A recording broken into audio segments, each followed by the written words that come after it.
body of the essay consists of the 5 paragraphs that we have discussed. The introduction paragraph, 2 to 5 sentences that introduce the thesis. Here's the thesis. The result is that prison overcrowding is a serious financial burden for Americans.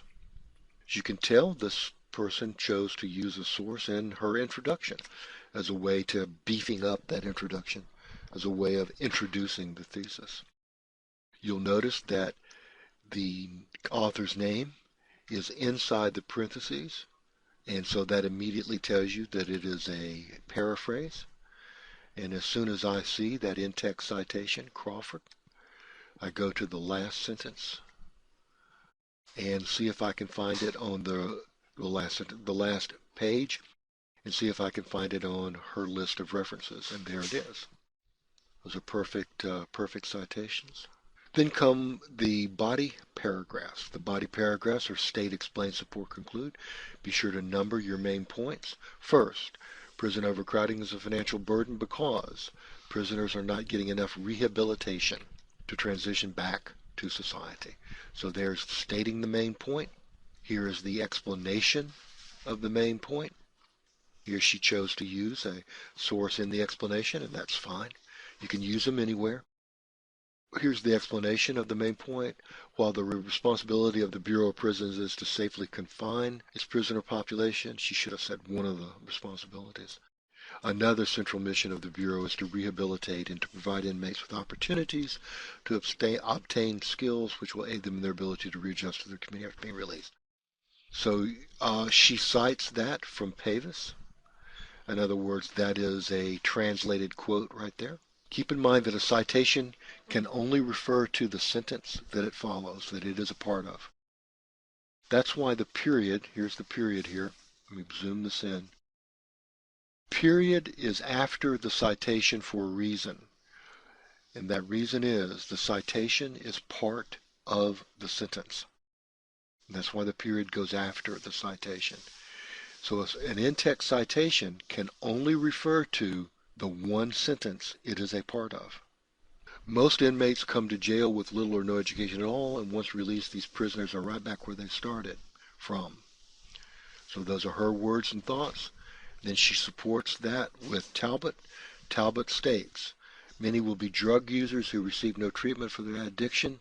On the inside, sex offenders who got no counseling, and illiterate high school dropouts who took no classes and acquired no job skills. So as you can see, Talbot is outside the parentheses, so that immediately flags it as an introduction to a direct quotation.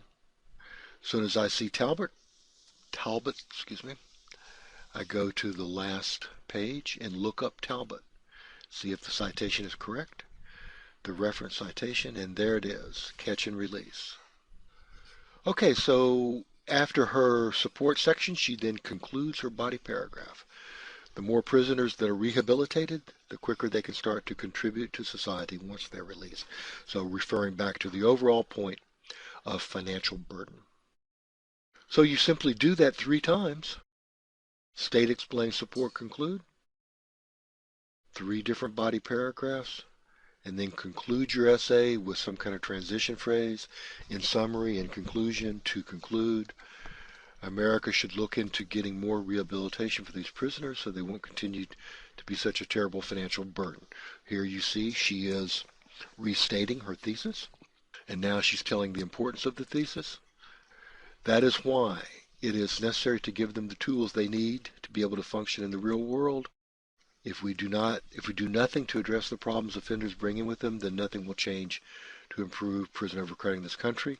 So she's getting that idea from a source, and that one sentence, the ideas in it obviously came from Mr. Kaiser. And then she concludes with, we must stop America from becoming even more of a prison nation than it already is. So there's the importance. Okay, so those are the 5 paragraphs of the essay. And they are followed by, on a separate page by themselves, an alphabetical list, double-spaced, of your references. No author's name. You put in a shortened title. you substitute a shortened title for the author's name. And I actually believe she did that. Let's pull up the essay.